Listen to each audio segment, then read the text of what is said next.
안녕하세요.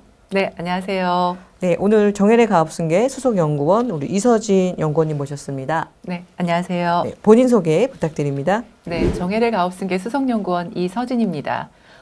저는 법인 컨설팅 경력만 한 16년 차 이상이 됐고요. 좀 꾸준하게 대표님들 만나 뵈면서 법인의 초기 설립부터 일단 가업 승계까지 다양한 업무들을 진행을 하고 있고요. 가장 많이 하는 업무는요, 지배주주 개선 그리고 가업 승계까지로 많은 컨설팅 경력을 갖고 있습니다. 네, 법인 대표님들을 위한 컨설팅이 여러 가지가 있잖아요. 그 중에서 가장 꽃이라고 할 수 있는 가업승계. 네. 우리 이서진 수석연구원님은 가업승계 컨설팅을 많이 한 걸로 알고 있거든요. 네. 네, 가업승계 하다 보면 좀 이제 기업들이 어느 정도 그래도 규모가 있으니까 네. 하려고 하시는 건데 맞아요. 기업 가치가 높으면 이 승계에 발생하는 세금도 많잖아요. 맞습니다. 네, 그때 하실 때 뭐 가장 걸림돌이라고 표현하는 게 맞는지 모르겠지만 그렇게 자산 가치가 높은 이유는 뭐 어떤 부분 때문에 그런가요?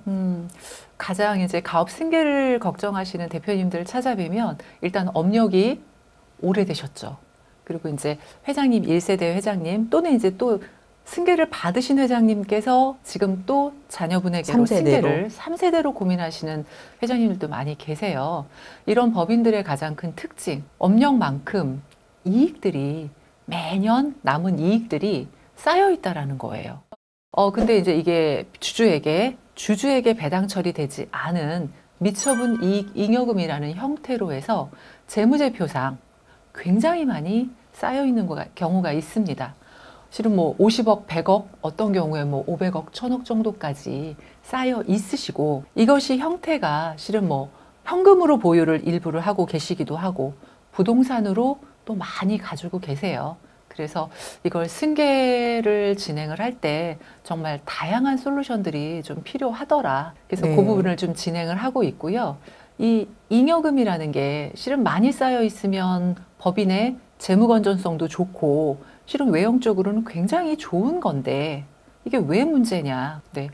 이거 자체가 실은 기업의 주식가치 평가에 영향을 미치기 때문이에요.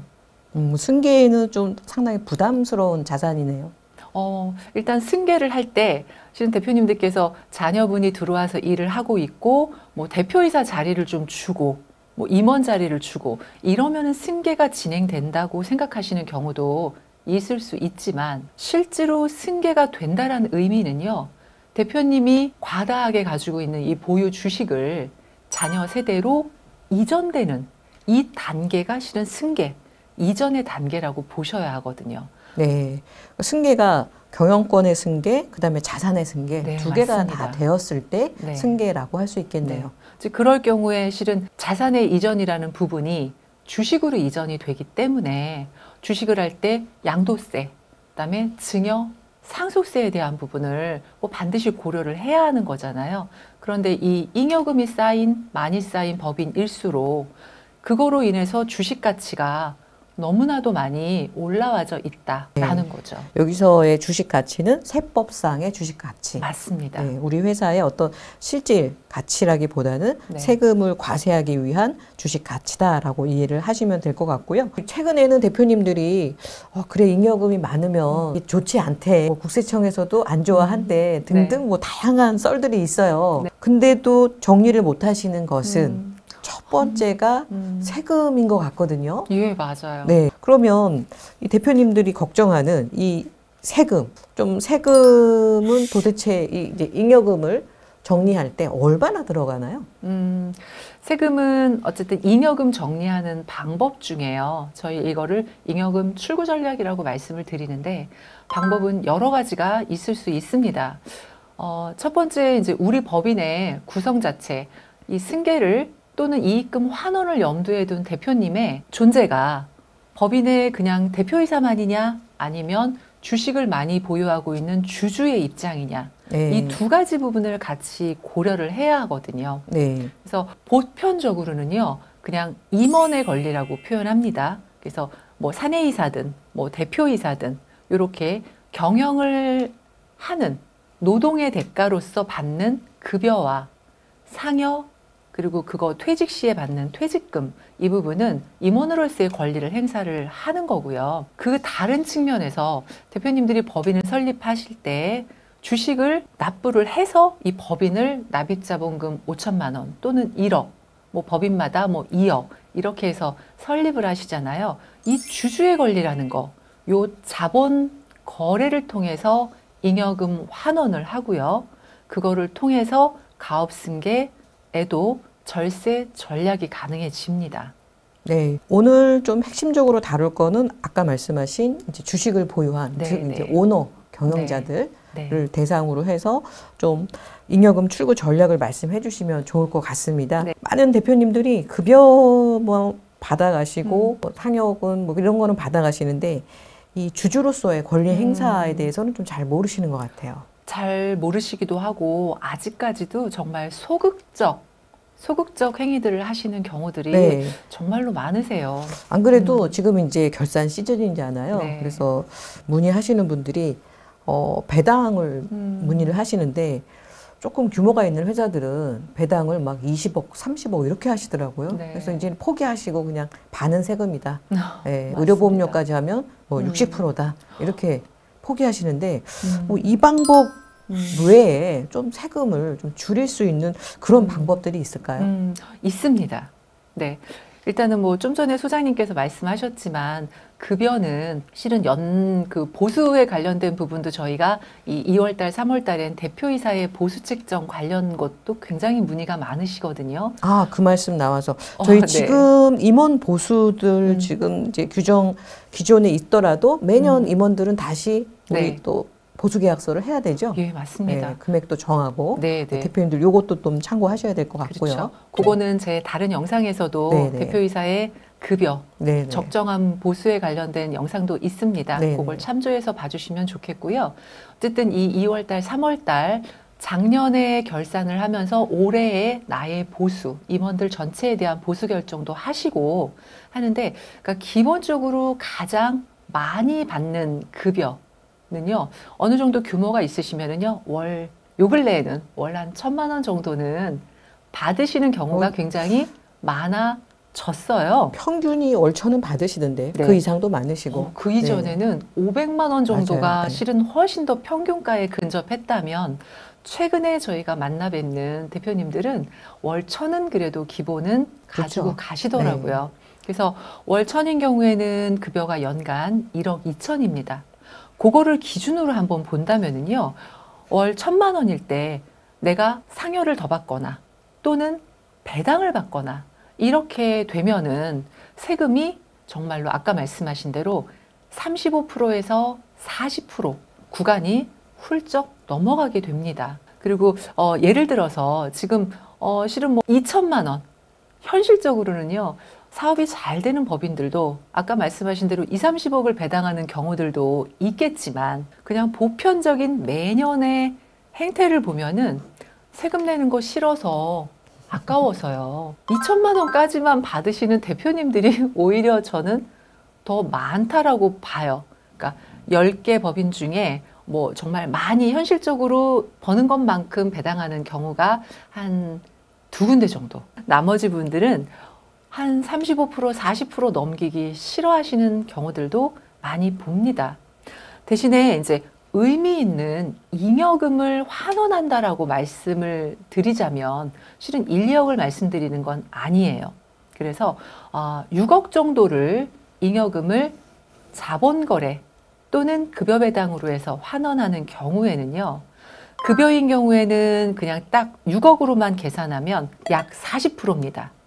4대 보험료까지 계산하면 6억 기준으로 네, 6억 기준으로 40%가 나가고요. 급여 상여는 40%. 거기에 이제 기존에 내가 1억 2천을 받고 있다라고 하면 실은 한 45% 이상의 세금이 나가게 되고요. 배당은 1년에 어쨌건 정기 배당 또는 중간 배당 이렇게 한 번 결의해서 받으시는 거기 때문에 6억 배당 시에 세금은 그 배당만 생각을 하면은요. 약 36%입니다. 네, 조금 종합소득으로 낮네요. 들어가기 네. 때문에 4대 보험료는 가산이 된 세율이라고 보시면 돼요. 그래서 6억 배당일 경우에는 내 통장으로 들어오는 금액은요. 약 3.8억이 조금 넘게 들어오게 됩니다. 그럼 지금부터 한번 보면은요. 내가 자본 거래라는 거는 아까 말씀드린 주식을 활용하는 부분입니다. 자본 거래 조금 네. 용어가 어렵네요. 네, 네. 그거 좀 어려운 용어라서요. 그냥 내가 가지고 있는 주식을 활용한다. 아, 주식을 활용한다. 라고 생각하시면 쉬울 것 같아요. 네, 그래서 주주로서 이제 권리 행사네요. 맞습니다. 그래서 내가 가지고 있는 주식을 직접 내 법인에다가 양도할 수 있습니다. 네. 요 법인에서 내 주식을 사간다. 네, 맞아요. 네. 그러니까 법인 입장에서는 자사주를 자기 주식을 취득한다라고 표현하고요. 네. 대표님 입장에서는 내 주식을 내 법인에 파는 행위를 하는 겁니다. 네. 이 경우는 그럼 6억이다. 그 대표님이 내실 세금이 어느 정도인가요? 22.7%에 해당이 되세요. 6억이면 22.7%. 그렇게 높진 않네요. 높지 않습니다. 소득세보다는 훨씬 낮네요. 예를 들어서 3억 미만으로만 하신다라고 하면은 20% 세율이고요. 3억 이상인 경우가 22%의 세금에 해당이 되거든요. 그래서 6억인 경우에는 내 통장에 증권거래세는 좀 냅니다. 주식의 거래이기 때문에 그것까지 포함을 하면은요. 4억 6천 정도가 통장에 들어오는 결과물을 보여요. 네. 요거는 세금이 실은 내 주식을 파는 거에 대해서 세금이 한 25% 미만이기 때문에요. 또한 굉장히 저렴한 세율이라고 말씀드릴 수 있어요. 네. 아까 배당이 한 실제 내가 받는 게 3억 8천 정도였는데 네. 지금 자사주 같은 경우는 4억 6천이니까 맞습니다. 여기서 거의 한 8천 정도 급여랑 비교하면 1억 정도 더 받네요. 그렇죠. 네. 지금부터 말씀드리는 거는 아까 임원의 권리로서 받는 행위보다 훨씬 더 절세가 됩니다. 그리고 요거는 의료보험이 안 나오죠? 해당되지 않습니다. 네, 그게 큰 장점이에요. 가장 좋은 거는요. 우리가 양도나 퇴직금, 이렇게 퇴직소득인 경우에는요. 매번 발생하는 게 아니기 때문에 종합소득에 들어가지 않는 장점이 있어요. 그래서 4대 보험료의 추가분이 없습니다. 네, 그래서 세율도 낮은 거다라고 생각을 하시면 될 것 같고요. 더 낮은 건 없나요? 네, 혹시? 더 낮은 것도 있죠. 네. 그래서 여기서부터 이제 아까는 내 주식을 내가 파는 행위입니다. 그런데 여기는 이제 양도 차액분이 발생을 하잖아요. 내가 설립할 때 10,000원짜리 주식이었는데 지금 현재 시가평가를 해보니 예를 들어 10만 원이다 라고 하면 9만 원에 대한 양도 차액분이 발생을 해요. 그래서 거기에 대해서 세금을 내야 되는 부분이 있다. 그런데 지금부터 이제 말씀드릴 부분은 내 인적자원, 또 다른 인적자원입니다. 배우자가 있는 경우, 또 그간의 기증여가 없다라고 가정할 경우에는요, 좀 파워풀한 절세가 가능합니다. 그래서 배우자 증여 후 이 자사주를 양도하는 경우에는요, 세금이 증권거래세만 나간다. 아, 6억까지는? 네, 6억까지는 네. 증여세가 일단 없고 증권거래세만 일부 납부를 하시고요. 통장에 5.98억이 꽂히게 되고요. 그리고 배우자 증여 후에 또 이 주식을 양도로 해서 보유하는 것이 아니라 소각을 바로 진행을 하면은요. 정말 세금이 없이 세금이 0원으로요. 6억이 통장에 꽂히게 됩니다. 네. 이게 너무 좋은 방법이긴 한데 배우자가 없는 대표님도 있으시더라고요. 그렇죠. 오늘 오신 분도 예, 배우자가 없으셔서 이런 방법을 쓸 수가 없었는데 또 이런 분들도 또 절세할 수 있는 뭐 자본 거래가 있을까요? 일단 아까 먼저 말씀드린 직접 거래 하시는 부분, 이 부분도 참고를 하시는 거예요.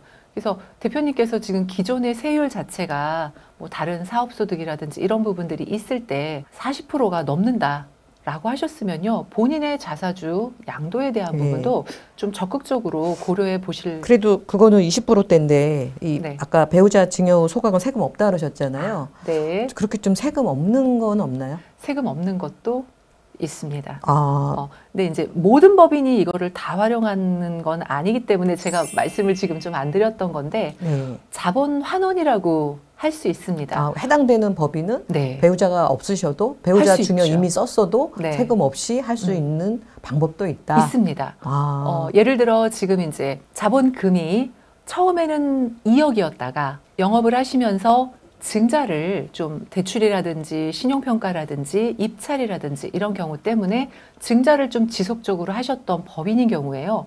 자본금이 뭐 어느덧 막 8억 이렇게 올라와 있는 법인들도 저희가 상담을 하면서 많이 보거든요. 이제 그런 법인들은요, 신자본환원이라고 표현합니다. 내 주식을 내가 그냥 세금 없이 가지고 오는 방법을 활용하시면 6억까지 낮추어서 감자하는 경우에도 세금은 없습니다. 네, 그렇게 참 이게 회사별로 쓸 수 있는 방법이 다양하네요. 네, 맞아요. 그 대표님들이 뭐 아이고 배우자 증여 난 배우자가 없는데 아니면은 이미 배우자 증여 공제 썼는데 네. 그런 회사도 또 방법이 있을 수 있으니까 그럼요. 일단은 네. 이제 우리 회사 컨디션에 맞는 방법을 네. 찾는 게 중요할 것 같네요. 맞습니다. 이제 그런 거를 전문가들이 이제 잘 찾아주실 거라 생각이 네, 들고요. 네. 자, 그러면 아까 이제 제일 관심 많으신 부부 증여를 활용한 증여 후 양도, 증여 후 네. 소각 뭐 이런 방법이 있다 하셨는데 또 그 차이는 뭐예요? 양도는 뭐고 소각은 뭐고? 양도와 그러니까 이번 주에 실은 삼성전자에서 삼성전자가 자사주를 네, 크게 작년 신문에 11월 달에 매입을 했습니다. 3조 가량의 자사주를 매입했어요. 네. 왜냐하면 주주들의 원성이 너무나도 높았습니다. 주가가 자꾸 떨어지니까. 네, 주가는 계속 떨어지고 실은 한 5년 전, 10년 전까지만 해도 국민주라고 해서 실은 삼성이 정말로 지속적으로 계속 주식 가치가 오를 거라고 예상하고 정말 1살짜리, 5살짜리 아이들에게도 현금 증여를 하고 주식을 사주는 케이스도 굉장히 많았잖아요. 부모님들만 투자하는 것이 아니라.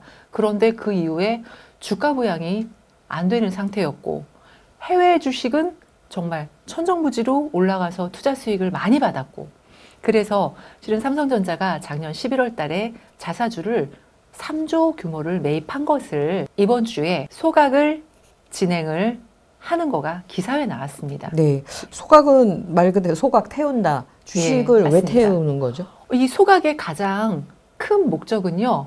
주식 가치 재고입니다. 주식 가치 주식 가치를 네. 위로 끌어올리기 위한 전략이라고 보는 거예요. 네.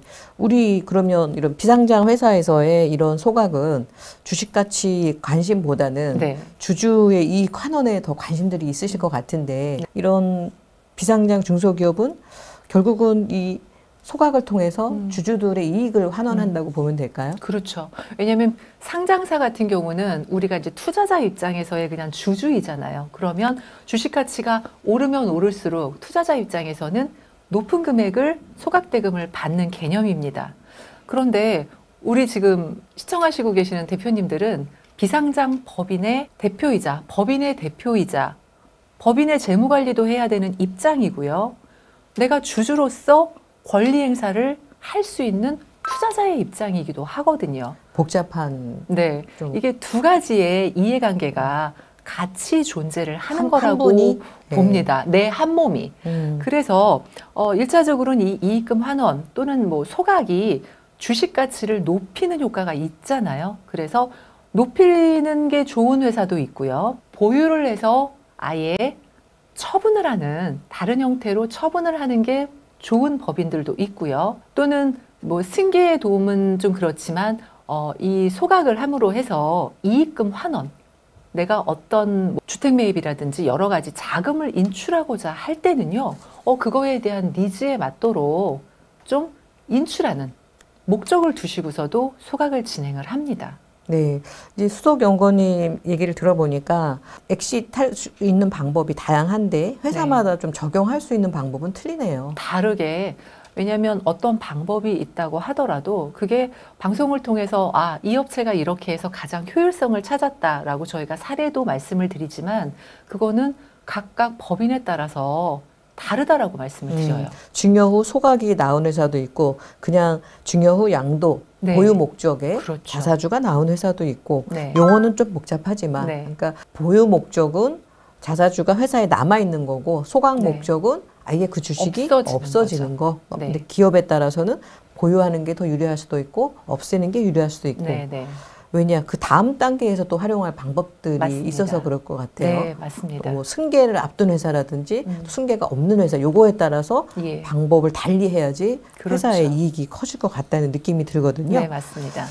근데 아무래도 저희 독자들이 가장 요새 이제 관심이 많으신 게 작년 세법 개정안에서 부부 증여 후 양도를 하면 1년을 보유하지 않으면 그 양도 차익을 계산할 때 증여해준 사람의 취득가로 보겠다. 네. 그래서 이제는 이제 1년이 돼야지 할 수 있다. 요런 거를 좀 영상을 통해서 공부들을 하셔서 이제 못 하나요? 1년 기다려야 되나요? 이런 문의가 좀 많이 오거든요. 그렇죠. 많이 올 것 같아요. 네.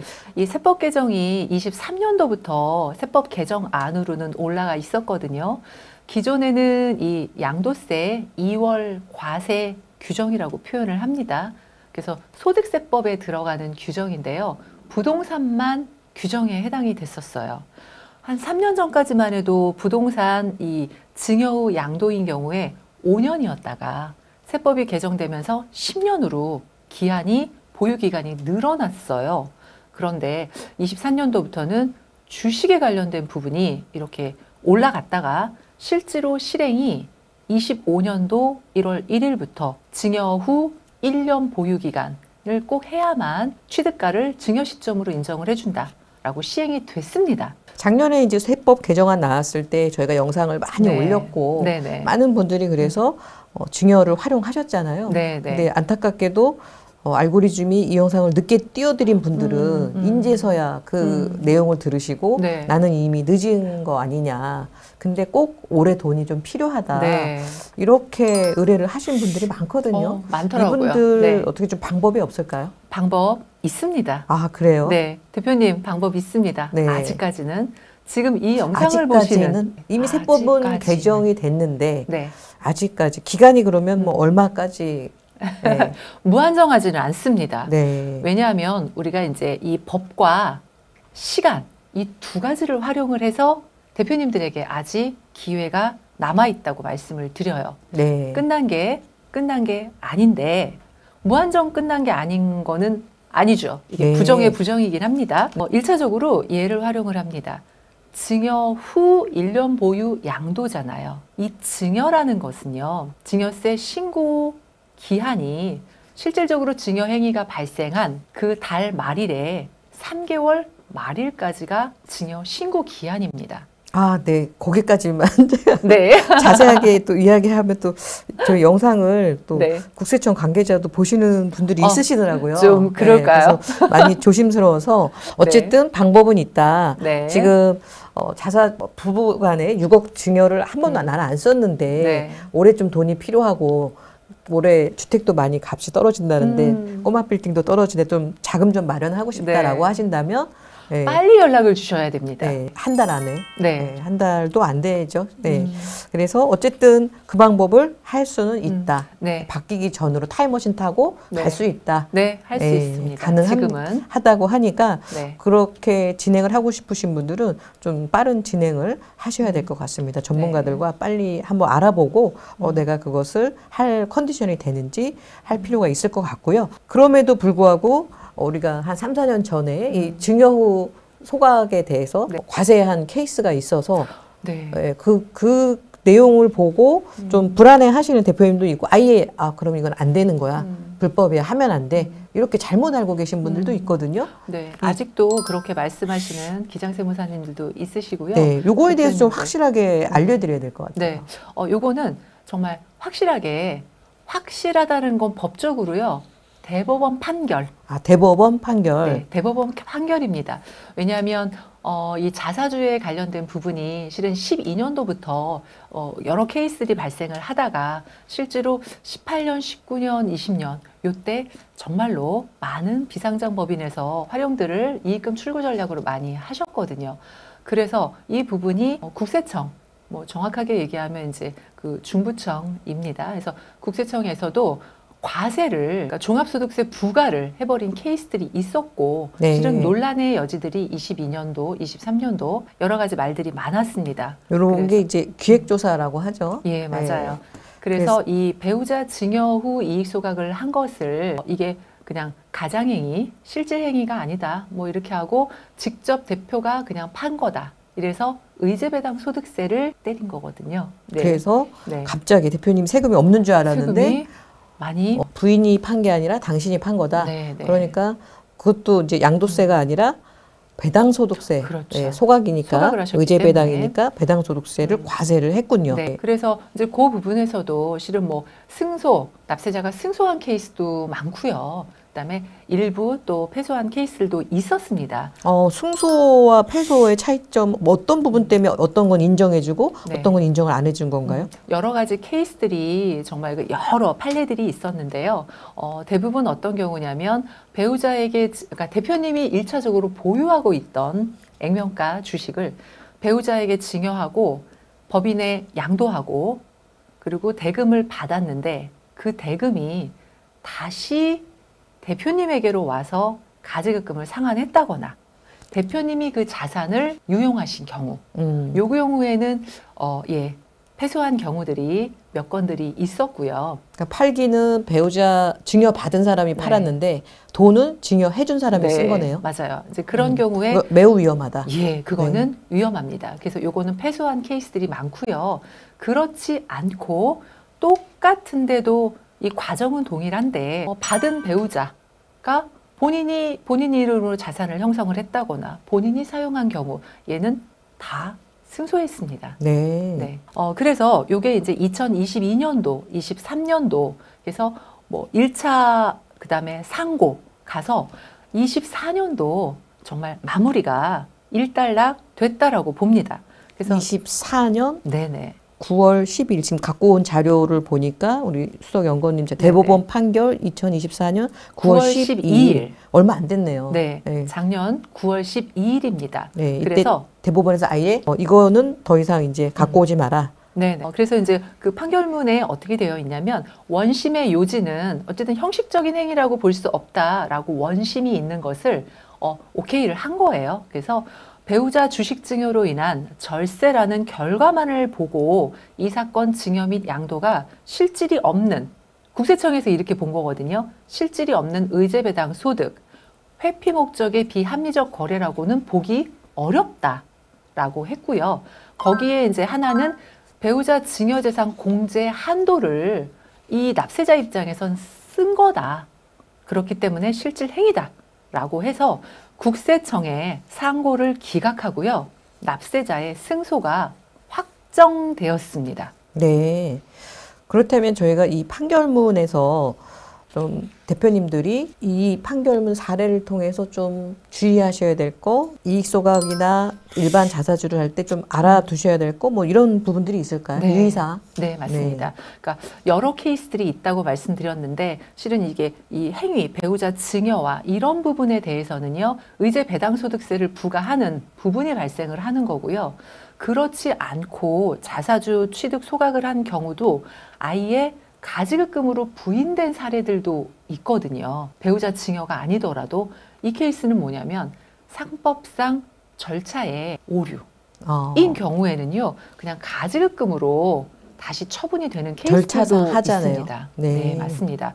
그래서 여러 가지 판례를 통해서 우리가 이제 이 자사주, 자기 주식 취득과 양도든 소각이든 이 처분할 때 가장 중요하게 봐야 하는 부분은요. 첫 번째는 정확한 상법상 절차에 맞춰야 된다라는 부분이고요. 그리고 두 번째는 주식의 명확한 시가. 시가도 고저가로 할 수도 있거든요. 근데 정확하게 그 당시에 시가 적용을 받아야 합니다. 안 그러면 또 저가라든지 고가라고 했을 때는 부당행위 계산 부인이라든지 다른 주주에게 증여의제가 또 발생하기 때문에 세금 부분이 발생을 하는 거예요. 그래서 첫 번째로는 정확한 상법 절차, 두 번째는 명확한 주식 시가, 그리고 세 번째는 이 자사주를 하고 난 다음에 자금의 귀속 문제, 누가 자금을 쓰느냐, 이건 귀속자가 사용해야 한다. 라는 거는 명심해 주시고요. 그리고 이제 아까 얘기한 그 양도인 경우에는요. 양도세 2월과세 규정에 해당이 되지 않고 내가 그냥 증여시가로 해서 소각 시점을 맞춘다. 세금 없이 하기 위해서는 보유 기간 1년 이상을 보유하는 요거를 맞춰 주셔야 되고요.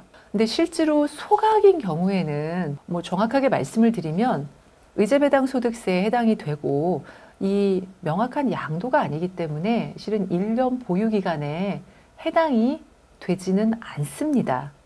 하지만 좀 보수적 접근이라고 저는 말씀을 드리거든요.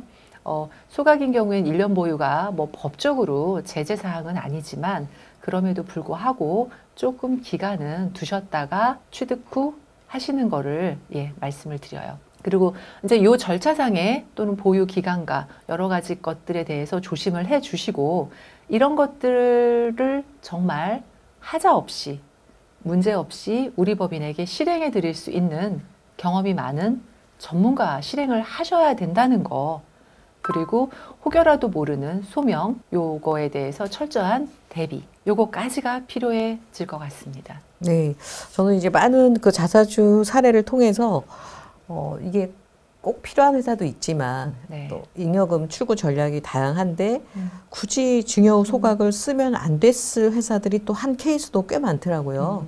그래서 이런 부분들은 뭐 세금도 중요하지만 우리 회사의 컨디션 또 네. 우리 회사가 앞으로 어떤 방향으로 갈지에 그렇죠. 따라서 정확한 방법을 선택할 필요가 있으실 것 같은 느낌이 들거든요. 맞습니다. 네. 우리 이서진 수석연구원님이 실제 이런 출구 전략 드렸던 좀 네. 사례를 좀 소개해드리면 대표님이 좀 대표님들께 도움 되실 것 네. 같거든요. 네, 일단은 뭐 여러 케이스들이 있습니다. 근데 이제 오늘은 이제 가업 승계까지는 지금 설명이 솔직히 좀 길 수 있어서 20억 잉여금 출구 전략으로 자사주 소각을 활용한 법인의 케이스를 좀 잠깐 말씀드리도록 할게요. 20억이요. 20억을 출구를 일단은 출구 전략을 통해서 지급을 해드렸습니다. 이제 12년 차 정도 법인이고요. 잉여금은 현재 120억 정도 쌓여 있으세요. 근데 이제 업력이 오래 안 됐는데 상당히 그래도 높은 당기순이익이 최근에 몇 년 동안 굉장히 좀 많이 나신 업체셨고요. 그래서 주식 가치가 10,000원짜리가 우리가 평가를 해보니 약 200만 원에 200만 원에 한 주당 육박했습니다. 가격이 200이요. 네. 상당히 높네요. 네, 상당히 높습니다. 네. 이 이유는 아까 말씀드린 대로 두 가지 이유입니다. 잉여금을 배당을 하지 않고 쌓아놓은 잉여금에 요게 미처분 잉여금들이 쌓여 있어서 순자산 가치를 올렸고요.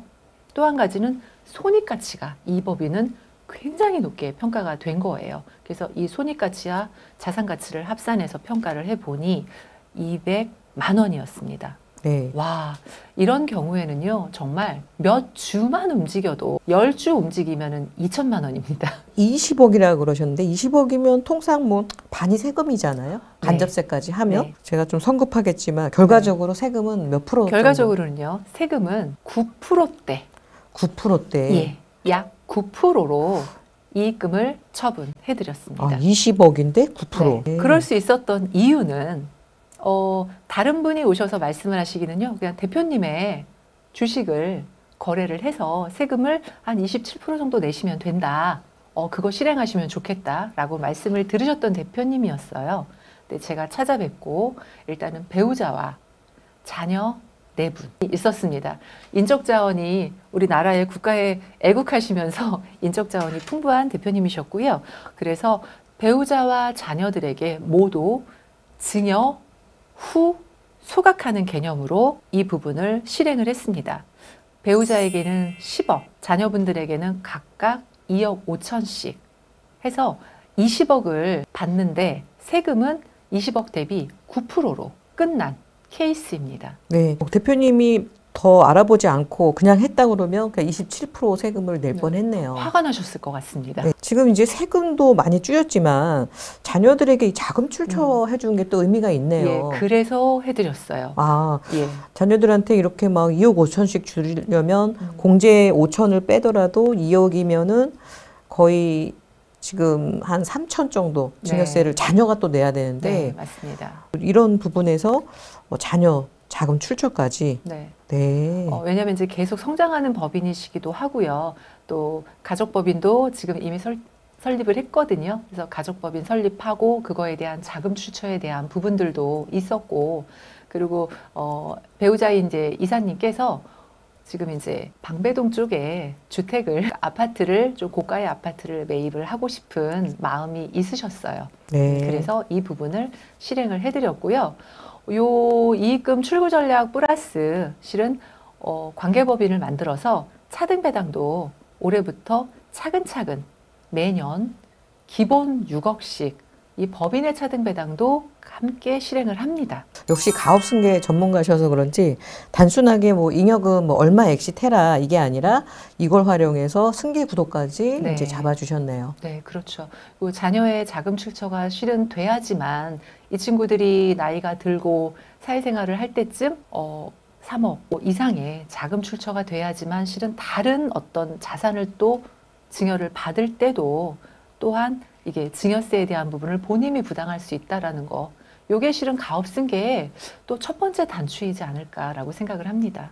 네, 오늘 이제 대표님들이 많은 공부를 하셔서 좀 도움도 되셨겠지만 헷갈릴 수도 있으실 것 같은데 마지막으로 좀 정리해 주시면서 우리 대표님들께 당부 말씀 부탁드리겠습니다. 네. 대표님 지금 벌써 2월입니다. 다음 달이 3월 지금 법인 결산하고 계실 거고 배당에 관련된 거, 뭐 보수 또는 이익금이 이만큼 남았기 때문에 좀 가지고 나가고 싶은 마음, 내가 좀 더 받고 싶은 마음도 있으세요. 그래서 이 부분을 세금을 좀 가장 낮은 세금으로 해서 세금 없이 또는 저율로 해서 이 주식 거래를 통해서도 충분히 대표님에게 이익 환원할 수 있는 방법은 있습니다. 그리고 좀 타임머신 타고 조금은 소급하는 방법도 아직은 있기 때문에 시간 너무 고민하고 늦추지 마시고요. 네, 바로 연락 주시면은요, 법인의 상황에 맞추어서 저희가 빠른 실행과 절세에 도움을 드리고자 합니다. 네, 오늘은 이제 이서진 수석연구원님 모시고 우리 잉여금 출구 전략 또 실제 사례까지 네. 들어봤고요. 지금은 이제 대표님들도 또 유튜브를 통해서 공부를 많이 하셔서 네. 정보는 있지만 네. 이게 나한테 맞는 정보인지를 구별을 하기까지는 좀 어려우시거든요. 네. 그래서 꼭 전문가와 상담을 받아보시기를 추천을 드리고요. 오늘 도움 주신 이서진 수석연구원님과 상담을 받아보고 싶다라는 대표님은 영상 하단에 상담 신청 링크를 이용하시거나 상단의 전화번호를 이용하셔서 신청을 해주시기 바랍니다. 네. 감사합니다. 감사합니다.